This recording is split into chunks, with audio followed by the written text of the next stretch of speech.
Coming up next, we're going to take a look at CarPlay integration in a 2019 Mercedes-Benz C300.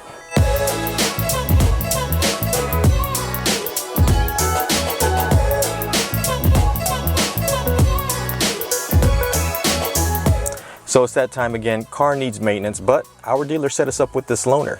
It is a 2019 C300 Mercedes-Benz. And the guy who gave me the keys told me that no one has driven this car yet, as it was brand new. So I'm the first person to drive it for any length of time.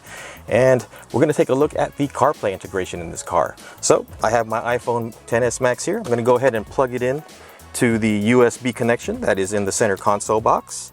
And we're going to see how CarPlay looks in this car. So let's go ahead and turn on the system.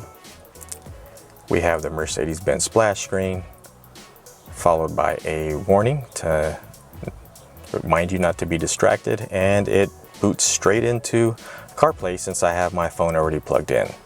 And there was a setting to start CarPlay up as soon as it was plugged in, so I have that enabled. And if we look at it, it looks like an iOS interface with this larger screen. It's nice to have the maps on the left, Apple Music or what's playing here on the lower right, and then some quick destinations on the upper right. Here we have your recently used apps, pretty much what your most recent app is, and then the little squares down here indicates more apps or the app screen. So there's a controller in the center console, which is a dial with, and you can depress the dial to make selections. There's also a back and a home button next to it, and also a volume control. On this model, on the steering wheel, there's also some controls here, and they're pretty much mirror what's on the center console, except instead of the dial, there is a touch square here. If you look at the screen, I find this a little too sensitive. And you can adjust the sensitivity, but since this is a loaner, it's not my vehicle, I'm not going to bother setting that up and personalizing the settings in the car. I'm going to give back in a day or two. So let's go ahead and go back to the main CarPlay screen. And this also has a home button, a back button, and the volume control here. So it's pretty convenient to have all this stuff right at your fingertips pretty much, and you don't have to take your hands off the wheel if you want to control that at all. But again, don't look at the screen while you're driving. So let's go ahead and look at the side where we have Apple Maps, and if we pick that, you get a larger view of the maps.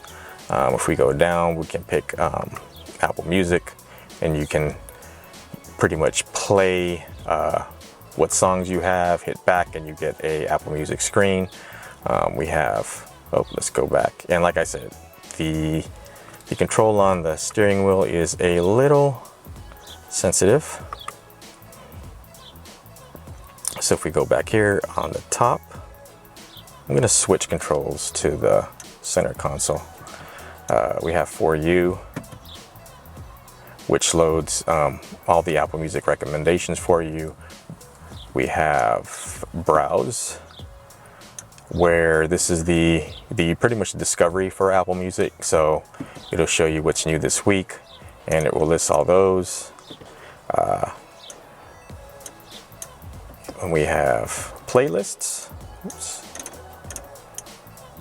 Hot Weekend Playlist, Daily Top 100, Just Updated, Hot Tracks, New Music, Wind Down, and it's a familiar Apple Music pretty much interface, and it's easy to browse through here. It also has a radio button up top, so you can pick your Apple radio stations. You can pick Beats One. I always like to listen to Beats One if I don't know what I want to listen to. Let's go ahead and stop that and go back so I don't get a copyright strike. And we'll go back to the main screen. Let's go see what's under settings.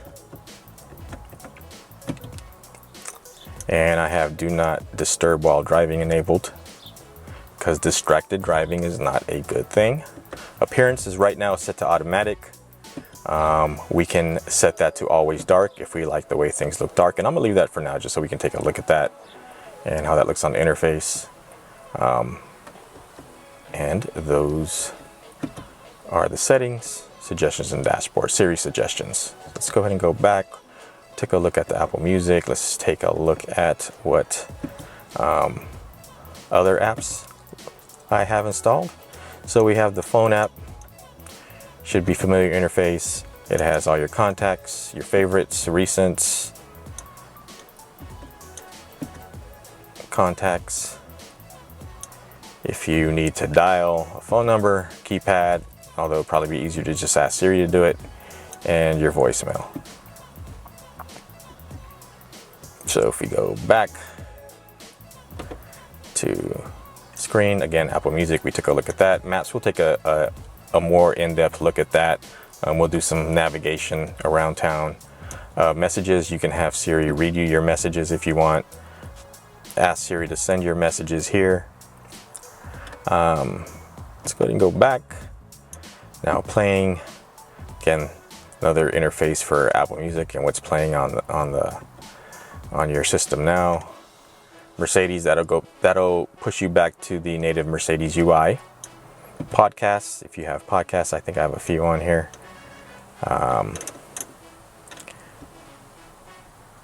With some familiar options. Top, audiobooks. I don't believe I have any audiobooks installed. Yep, no audiobooks. Your calendar. Oh, that jumped back. Calendar. And this will give you what you have, what your events are.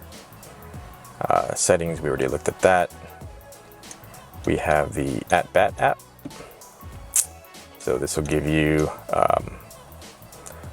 audio for whatever games you want to listen to. Looks like the Padres and Dodgers game is done. So we'll go back. My Tune Radio, I don't really use that too often. It's on my phone. I guess I have to do some spring cleaning on my phone. Overcast I do use. This is a great app for podcasts. And you can scroll through all your podcasts here. Last one I was listening to was, and it's a good podcast if you like kind of crime drama, and I think they actually helped in solving this case, Bear Brook. So I was listening to that. That's a good podcast I recommend. Let's go back. Pandora, which I don't really use. TuneIn Radio I use on occasion. You can check your favorites and then listen to your radio station there. Let's turn that down. So that works there. Pause that and go back. Again, don't want to get a copyright strike. And at the bottom is Waze. And Waze will work in CarPlay now. And you get the film, you can get the, you can search here. Your favorites, you can use voice. And if you go on the lower bottom, you can also do reporting. So if you want to report a cop is out there, you can do that and click it. Probably be easier to do it on the steering wheel. You can report accident, traffic, and hazards. So all that stuff is there for you Waze users. I mostly use Apple Maps. And let's go ahead and go for a spin and see how the navigation works.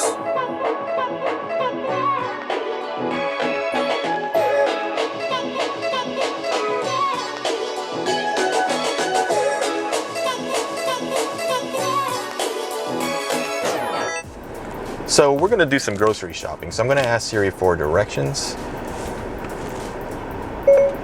Hey Siri, let's go to Seafood City.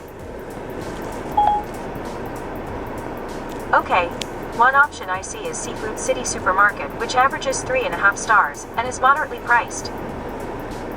So that's the top one that I want to go. I'm going to go ahead and select it. And those directions look good to me. So I'm going to go ahead and hit go. Starting route to Seafood City Supermarket. Proceed to 6th Street, then turn right.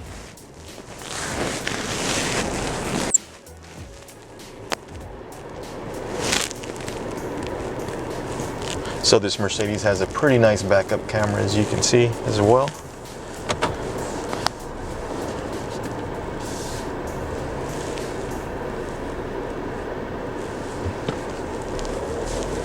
And we're on our way.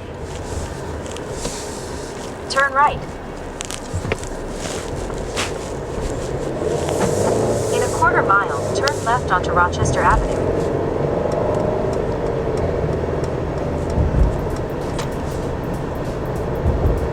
Turn left onto Rochester Avenue.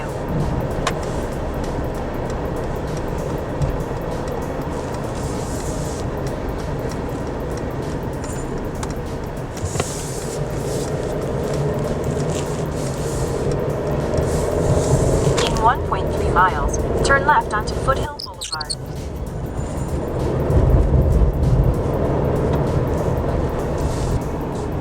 And as we're getting directions, I can still access CarPlay. So while I'm stopped at this light, I can go ahead and access Apple Music if I wanted to. Go back onto the main dashboard where it'll pick up my directions here in the smaller screen and show me all the options I have for Apple Music. And the direction cards are right up here in the upper right.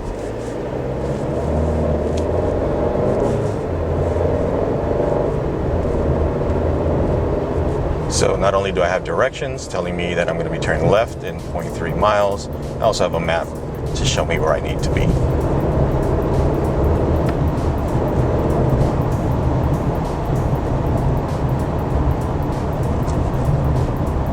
And our turn's coming up, and there's lane guidance that lets me know that Use the left 2 lanes to I turn can left. stay in one of the left 2 lanes to turn left.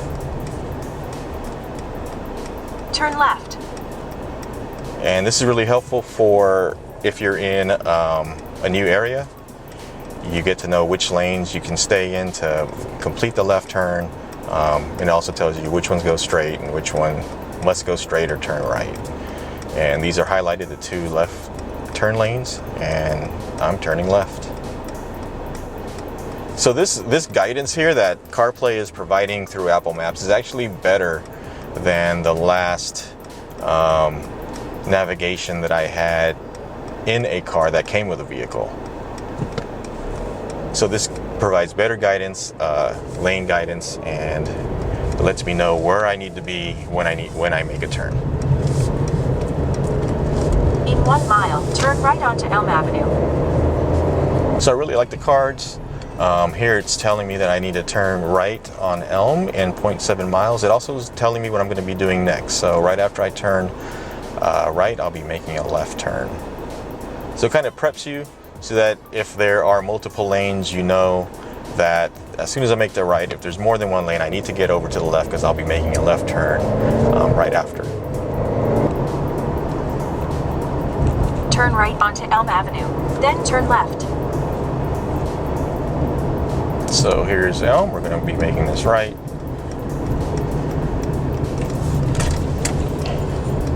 And since I know I have to make a left turn right afterwards, getting into the left lane.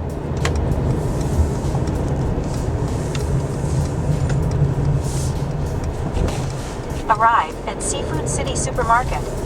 And Siri Arrived. got us here correctly. We're here safe and sound, and there's Seafood City. I see it on the right.